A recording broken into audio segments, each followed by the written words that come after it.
I saw this meme on Facebook, and it was something about things that people say to those of us with Asperger syndrome. And it also characterized different types of people with Asperger syndrome. And that just kind of triggered a thought. Why not make a video about some of the dumb things people say to and about those of us with Asperger's? Now, a lot of people don't even know what it is. But when they do know what it is, it's often a misperception. So we came up with these 10 things.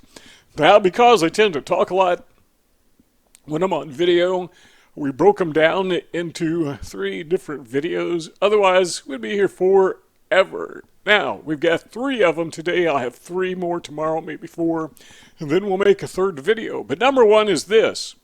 Sometimes people will say, you don't look autistic. The answer to that is, yes, I do. If you have autism, you look autistic. If you have Asperger syndrome, you look like an Aussie. Aspergian, some people say. If you have $1 million or more dollars, somebody says you don't look like a millionaire. Well, actually, you look exactly like a millionaire. Same thing if you got $1 billion. Or what about this? Somebody would come up to an American and say, you don't look like an American. Actually, yes, they do. If you are an American, that's what an American looks like. So we have these stereotypes, I guess, of what a Aspie is supposed to look like. Somebody with autism is supposed to look like. And I don't know what that is. Dustin Hoffman, maybe? Well, supposed to look like that. I guess that would be okay, but, you know, we don't all look alike. And I don't think there actually is any physical apparent characteristics of people with autism that is identifiable. I know some conditions do have, especially facial, distinctive markers, but not autism. As far as I know, that's not there. Okay, the second thing they sometimes say is we are all a little autistic. How do you respond to that? Because, you know, it's kind of true. If you want to identify the traits that qualify one to be autistic, everybody has those traits to some degree. So if you want to spread out the spectrum to include anybody who has even a trace amount of the traits that are identified with Asperger syndrome, then yeah, what they're saying is very true. And in that sense, I would agree with it. Everybody is a little bit autistic. I can't think of any exceptions. Even a newborn baby, we'll talk about that later. If they have autism, then they are autistic. If they don't have autism, then they have, maybe it's not obvious if you're newborn, but those traits are still there. All right. Now, when we talk about autism, or specifically Asperger syndrome, and I know some people who are a little bit bothered by the term Asperger syndrome. It's somebody has imposed upon it negative characteristics, and we're going to talk about that a little bit later, not in this video, but in one of the future videos. We're going to talk about that and why it's perfectly okay to use the term Asperger syndrome, or Aspie, or Aspergian, whatever you want to say. Perfectly okay. There's a misunderstanding.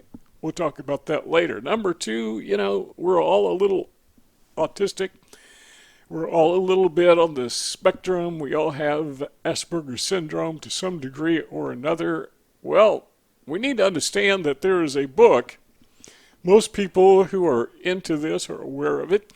That DSM-5. It's got all the things that a psychiatrist needs to know about. I hate to call them mental disorders because they're not all mental disorders. They're just mental traits, the way the people are. Some of them we would classify as disorders, and some people would even call it an illness if it's extreme. But anyhow, the DSM-5 defines these things very specifically. And it lays out in black and white what qualifies one to have Asperger syndrome or to be autistic. They don't use the term Asperger syndrome any longer in the United States. My understanding is in Europe and Australia the term is still in use, but in the United States we don't say that anymore. I think that's kind of dumb, but that's just my opinion. What we say is high functioning autism. That's Asperger syndrome. So the Autism Spectrum Disorder, we say, is based on 7 characteristics, and let's take a look at these characteristics. And if you have these, or a quantifiable number of them, then you can be, let's call it certified. That sounds good. You can be certified as autistic. The first one is deficits in social, emotional reciprocity. So somebody says hello, and you say, well, it depends. If you have autism, you may say nothing. You may say something strange. You may say something out of the ordinary. I typically say hello. Now, when I was a kid, I had a problem. Oh, I got to say this. Some people on the autism spectrum are actually the opposite, where they are very, very, very overboard verbal. Talk too much, won't shut up. But most of us, we don't talk a lot at all. Anyhow, when I was a kid, people would ask, how are you? And my response was, fine. That's it. I didn't say, I'm fine, how are you? I just said, fine. That was the response. And that's as far as it went. I didn't see any point to say anything else. I didn't want to say anything else. And I felt inhibited because this person was bothering me. And it did bother me when people would speak to me. Very strange. But that's part of being on the spectrum. Second thing is, and there are 7 of these, by the way, deficits in nonverbal communicative behaviors used for social interaction, such as facial expressions, the way you stand. Most people would term this body language. We have a deficit in that. When I went in for my certificate, that's not what they call it. But when I went into, let's call it appraisal. That sounds good.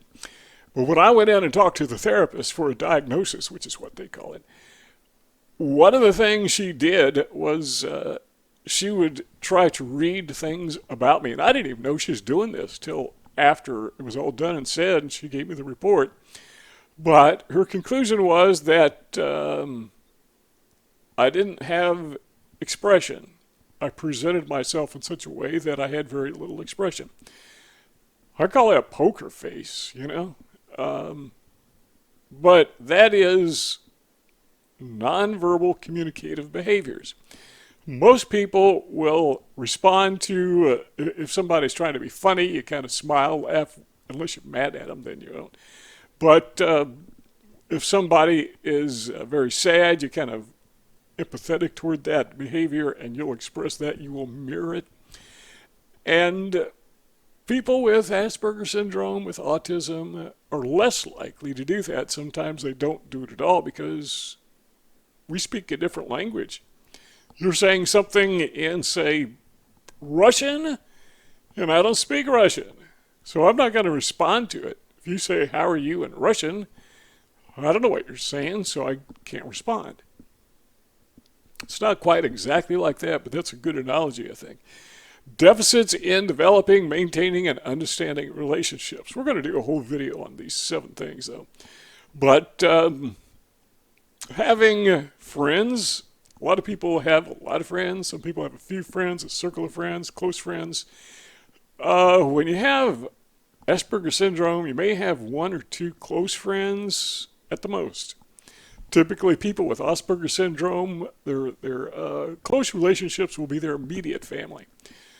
I'm talking about your spouse, your kids, maybe your grandkids if you're that old.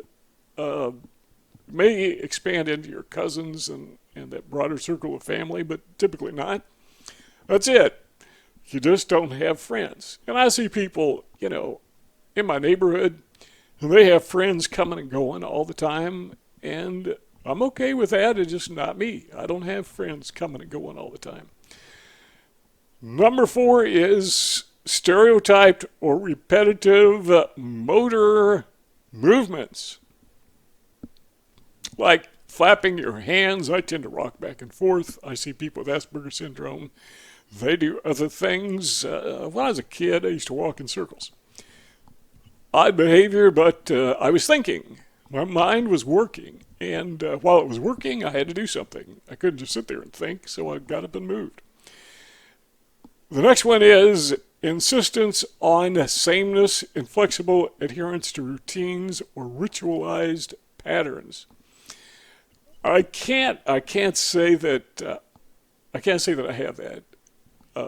But obviously that's one of the traits that comes with it, typically comes with it. Everything has to be the same. The office that I'm sitting here, everything should be the same. If you move anything goes out of order, you go bonkers. Now, if you watch the movie Rain Man, Dustin Hoffman, we're going to talk about that in one of the upcoming videos in the series.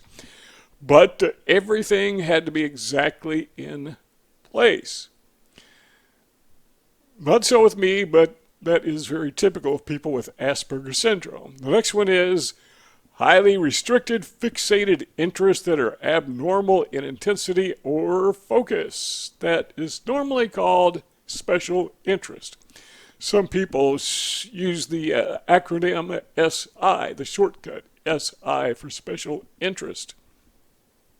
And some Aspergers, Aspies, Aspergians have more than one. And I've seen some people that will move from one to another, but they always have at least one, sometimes many. And I got to be careful if I'm at somebody's house, relative's house, and engage in conversation, because I will go right to my special interest. They don't want to hear it because they've already heard it. They heard it the last time I was there, and the time before that when we got together, and the time before that we got together. And so I've learned just not talk about it, because it's interesting to me, but it's not interesting to them. And because I'm not really good at picking up on what people are thinking, sometimes I can do that, but sometimes I can't. I don't actually know that I'm driving them crazy. To me, they seem perfectly interested in what I'm saying. So I've learned that's not true. That, by the way, is why you need to study and research Asperger syndrome, autism, so you can learn what you should do and what you should not do. It just helps you motivate and navigate through life. Then the last one is hyper or hypo reactivity to sensory input. Now, most people with Asperger syndrome, they're very familiar with hyperactivity, or hypersensitivity, I should say. I've never met a person with Asperger syndrome who likes fireworks. Now, I'm sure there's got to be some out there, but I've never met one. People with autism don't like noise. They don't like crowds. Just for the fun of it, I posted on Facebook a while back that we were going to have a convention. Who's coming? And everybody said, not me. We don't like that noise, that busyness. That it's not just the social interaction, it's just the racket that's going on.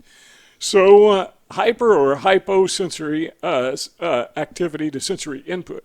Hyposensitivity, that's something that we don't often think of. I mean, we understand hypersensitivity, but not hyposensitivity. That means that it doesn't bother us when it bothers everyone else.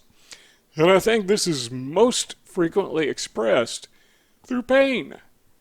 Some people, most people feel pain if you poke them with a pin or something, or you twist their arm, when you're a kid in school, get you in a headlock or whatever, give you a Dutch rub. If you know what that is, those things that kids do when they play with each other, to each other. And it hurts, or it's annoying or whatever, and so we fight back and forth. But to a kid with Asperger syndrome, it doesn't bother him. I mean, it bothers them, but not to the extent that it would the other kids. They're not that sensitive to pain as some people. So those are the things that comprise autism, or the characteristics, the traits that help therapists identify those who have Asperger syndrome or autism. And if these aren't present in your life significantly, and I think probably all of them are to some tiny degree, but if they're not a significant part of your life, then you're not a little autistic.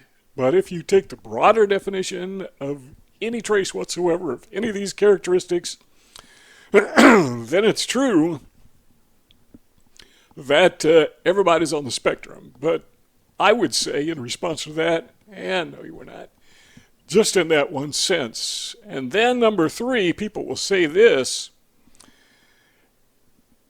have you always had Asperger syndrome, or how did you acquire it? Or they will express it, something like that, some way, somehow. The answer to the question is autism is not acquired. So the answer is yes. If you have autism or Asperger syndrome, you have always had it. It is a condition that, from what I've read, from what I understand, it is a condition, and they're still trying to decide if there's more than one cause. Different things could have the same symptoms. But one of the things that is comorbid with autism is when a baby is born, and probably even prenatal, is their blood has a lack of oxygen. Now, when I was born almost 70 years ago, they knew this. And they had this term called blue baby or blue baby syndrome. And a blue baby was called a blue baby because they were blue. And the reason they were blue is because they lacked sufficient oxygen in their blood. And I was one of those babies. The reason they lacked oxygen in their blood is because they had a hole in their heart, literally a hole in their heart. We could dig deeper into this, but the condition, the blue baby syndrome condition, is called Taurology of Fallot, or TOF. Now, the word taurology basically means study of 4, something like that. So it's a rare combination of 4 congenital heart defects that reduces blood flow to the lungs. Consequently, oxygen-poor blood flows to the little baby's body, resulting in bluish skin tone. And I was told years later that my dad understood. Apparently, he talked to the doctors after my birth, and he understood that I wasn't going to survive because I had a hole in my heart, and just this little baby wasn't going to live. And so he went and had to talk to my mom and say, I'm not going to make it through the night. And I proved him wrong. I'm still here. And I've had heart surgery since, but that was, when I was in, I think I was in my 60s when I had heart surgery. So the problem resolved itself, but that is not the cause of autism, but it's comorbid. And they find that it is fairly common for people with autism, people with Asperger's syndrome, to have had that heart condition when they were born. And not very many babies have that. It's really rare, but it's much more common in people with Asperger's syndrome. So probably it's not a cause of Asperger's, it's not a cause of autism, but rather it's comorbid. So whatever causes autism apparently also causes that hole in the heart, which results in blue baby syndrome. So they are, again, comorbid. Think of it as siblings that have the same parents or whatever. But it is an indicator, so that's why we bring it up. And the reason we're bringing this whole thing up is because people will say, have you always had Asperger syndrome, or was it because somebody gave you a vaccine? To my knowledge, that's not one of the points, but to my knowledge, people often say that. There is no concrete evidence anywhere ever that a vaccine causes Asperger syndrome. Why do they say that? I think it's because about the time you give a little kid a vaccine is when people first start noticing autism traits. And so some people, they they draw a cause and effect conclusion. Where they happen at the same time, they're concurrent, but one doesn't cause another. And obviously, autism doesn't cause getting a vaccine, so it must be the vaccine causing the autism. That's not true. I mean, if it is true, there's no evidence that I've seen. If you know of any, we have a comment section. You could tell us what you think. And let's take a look at this one paragraph and see what the Journal of Pediatrics had to say about this. Many people born with congenital heart disease, that means at birth, endure neurodevelopmental challenges that persist throughout their lives. A study published in the Journal of Pediatrics confirmed that those born with CHD, congenital heart disease, experienced, you ready for this? A 33% increased likelihood of being diagnosed with ASD, Autism Spectrum Disorder. And the quote says this from Harvard Medical School reports, this holds true even after considering other factors known to elevate the risk of autism, including genetic syndromes, prematurity, and neonatal complications such as epilepsy or insufficient oxygen at birth, which is the blue baby syndrome thing. So those are some of the questions, and we got 7 more to go, so be sure to give this video a thumbs up, subscribe to our YouTube channel, click the bell so you'll get notifications so you won't miss the next 2 videos on this very topic, the dumb things that people say to people with Asperger syndrome.